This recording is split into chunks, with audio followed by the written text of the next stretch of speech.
오늘 하나님께서 우리에게 주시는 말씀은 민수기 20장 1절에서부터 13절까지의 말씀입니다.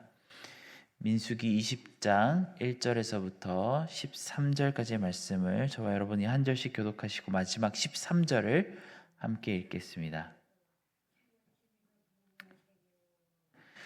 첫째 달에 이스라엘 자손 곧 온 회중이 신 광야에 이르러 백성이 가데스에 이르더니 미리암이 거기서 죽음에 거기에 장사되니라. 회중이 물이 없으므로 모세와 아론에게로 모여드니라. 백성이 모세와 다투어 말하되 이르되 우리 형제들이 여호와 앞에서 죽을 때에 우리도 죽었더라면 좋을 뻔하였도다. 너희가 어찌하여 여호와의 회중을 이 광야로 인도하여 우리와 우리 짐승이 다 여기서 죽게 하느냐? 너희가 어찌하여 우리를 애굽에서 나오게 하며 이 나쁜 곳으로 인도하였느냐? 이곳에는 파종할 곳도 없고 무화과도 없고 포도도 없고 성류도 없고 마실 물도 없도다.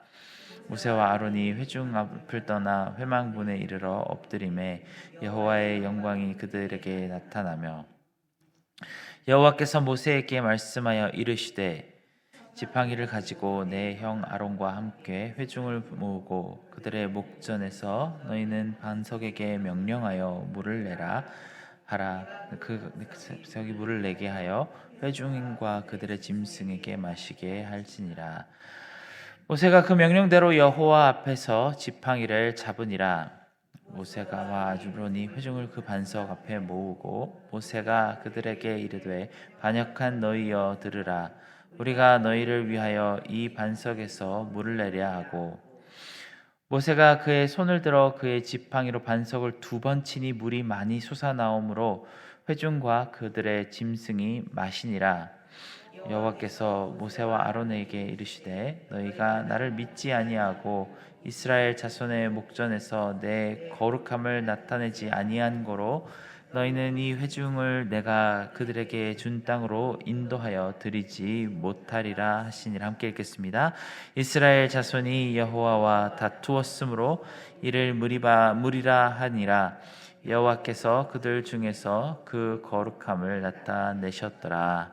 아멘. 오늘 본문에는 구약 성경에 나오는 많은 이야기 가운데 정말 안타까운 에피소드 하나를 소개합니다. 바로 모세가 하나님의 약속하신 땅에 들어가지 못하게 된 이야기입니다. 모세는 정말 오랜 시간 온 힘을 다해 충성으로 일을 했지만 오늘 말씀으로 나온 이 사건으로 인해서 결국 젖과 꿀이 흐르는 가나안 땅으로 들어가지 못하게 되었습니다. 우리는 이런 하나님의 잔혹하신 결정에 대해서 불공평하다고 생각할 수도 있죠. 이스라엘 백성들은 그렇게 많은 죄를 반복적으로 지을 때도 여러 번 하나님께서 용서해 주셨는데 모세는 고작 한 번 잘못한 것으로 약속의 땅에 들어가지 못하게 된 것이 참 가혹하게 느껴지는 대목입니다. 오늘 말씀 속에 담긴 가르침은 매우 단순하고 명쾌합니다. 하나님의 말씀은 있는 그대로 순종해야 한다는 것입니다. 바위에게 명령하면 물이 나온다고 말씀하셨는데 모세는 우리가 반역한 너희를 위해 바위에서 물을 내야 하느냐고 말하며 2번 바위를 때려서 물이 나오게 했습니다.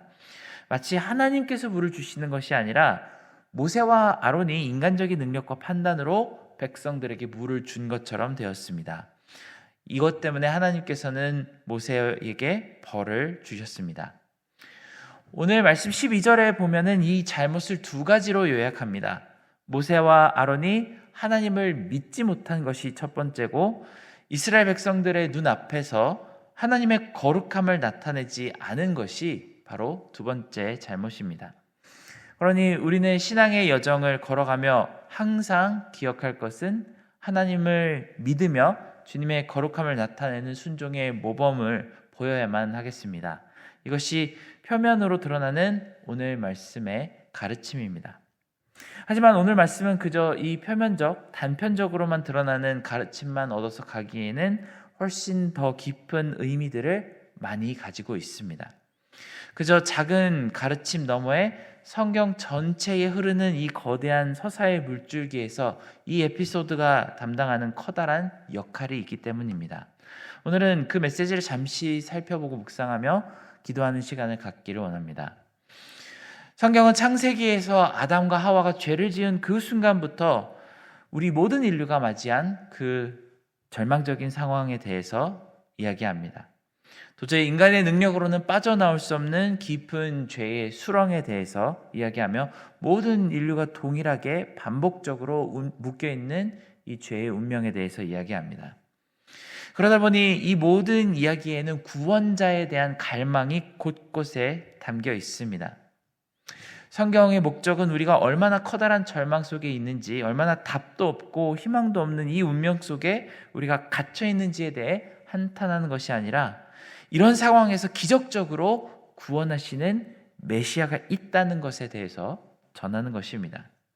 그런 이유 때문에 성경에 나오는 많은 인물들은 이 땅에 사는 모든 사람들에게 구원이 필요하다는 것을 알리는 증거로서 등장합니다.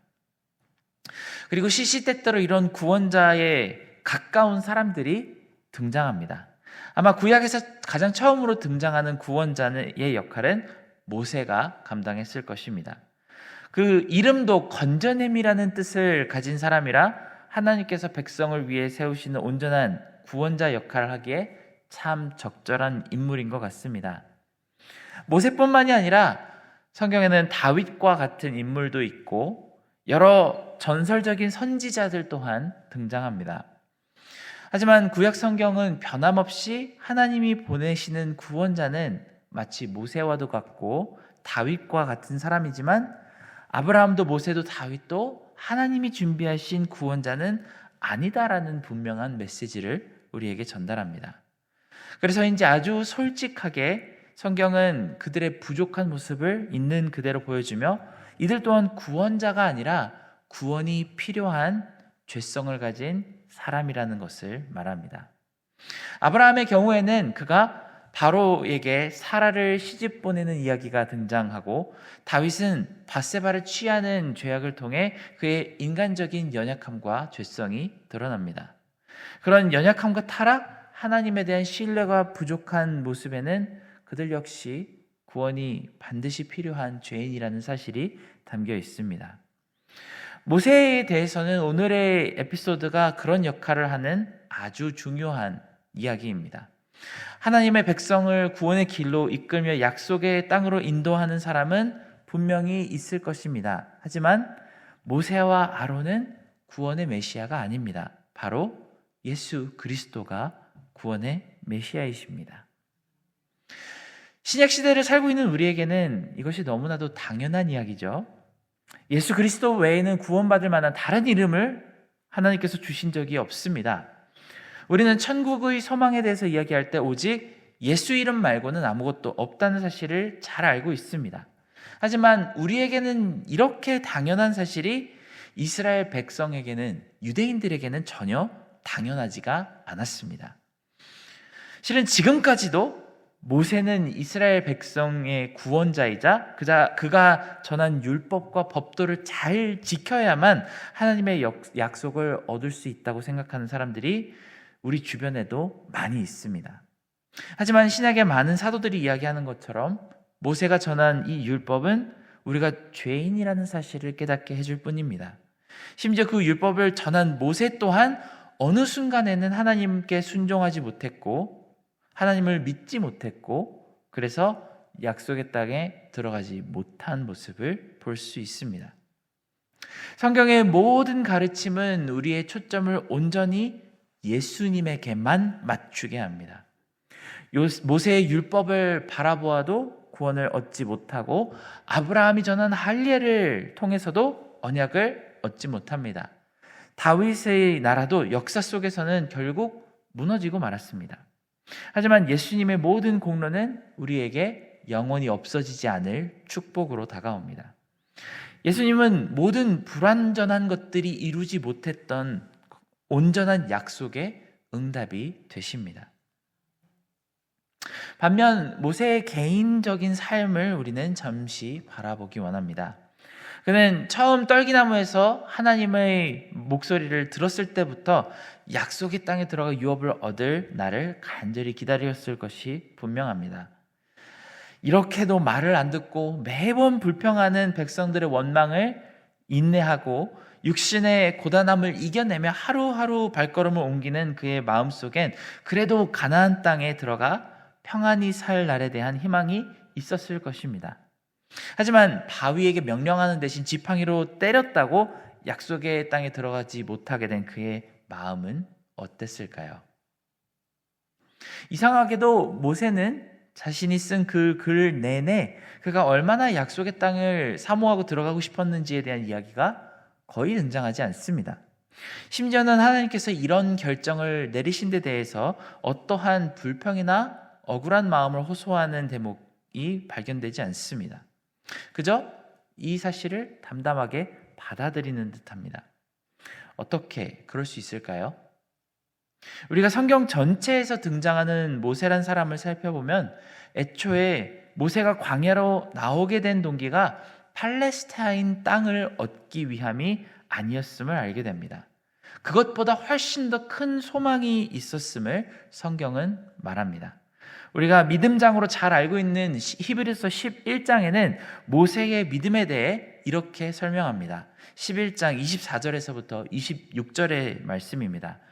믿음으로 모세는 장성하여 바로의 공주의 아들이라 칭함받기를 거절하고 도리어 하나님의 백성과 함께 고난받기를 잠시 죄악의 낙을 누리는 것보다 더 좋아하고 그리스도를 위하여 받는 수모를 애굽의 모든 보화보다 더 큰 재물로 여겼으니 이는 상 주심을 바라봄이니라. 히브리서 저자는 모세가 광야길을 선택한 이유가 가나안 땅을 얻기 위하여서가 아니라 그리스도를 위하였기 때문이라고 설명합니다. 우리 상식으로는 모세가 어떻게 그리스도에 대해서 알고 헌신할 수 있었는지 알 수가 없습니다만 성경은 분명하게 모세가 가나안 땅이 아닌 그리스도께서 주시는 상을 바라봤기 때문에 광야로 나갔다고 합니다. 물론 가나안 땅에 들어갈 수 있었다면 참 좋았겠지만 그가 바라는 가장 큰 상급은 땅이 아니라 예수 그리스도께서 주시는 영원한 생명이었다고 합니다. 그가 바위를 때려서 가나안의 문은 닫혔지만 그가 진짜 바라던 하나님 나라는 닫히지 않았기 때문에 그는 좌절하지 않았습니다. 사랑하는 여러분, 우리는 오늘 말씀에서 전달하는 그 교훈처럼 항상 하나님께 순종하고 그분께 영광을 돌리는 삶을 살아야만 하겠습니다. 하지만 종종 우리는 순종의 길에서 실족하기도 하고 그래서 인생의 채찍으로 교훈을 얻을 때가 있지만 그래도 좌절하지 말고 계속 순종하기를 바랍니다. 이 땅 위에서 얻고자 했던 것을 잠시 잃을지라도 하나님은 우리를 위해서 하늘에서 약속하신 것을 절대 잃어버리게 놔두지 않으실 것입니다. 함께 기도하겠습니다. 사랑하는 하나님 아버지, 우리는 우리의 삶을 모세와 비교해 보았을 때 정말 부끄러운 것이 너무나도 많을 정도로 우리의 입술에 불평이 많고 또 하나님을 신뢰하지 못하는 그런 마음을 가지고 있음을 고백합니다. 하나님께서 우리의 이런 마음들을 순종으로 바꾸어 주시기를 원합니다. 또한 우리가 우리의 이 광야와도 같은 인생 길 가운데 하루하루를 살아갈 때에 우리가 이 땅에서 하나님께서 주시기로 약속하신 것보다 하나님께서 영원한 날에 준비하신 것을 마치 모세가 그리스도를 위하여 헌신하였던 것처럼 우리도 헌신할 수 있게 도와주시옵기를 간절히 바라옵나이다. 모든 은혜에 감사드리며 예수님의 이름으로 기도드렸습니다. 아멘.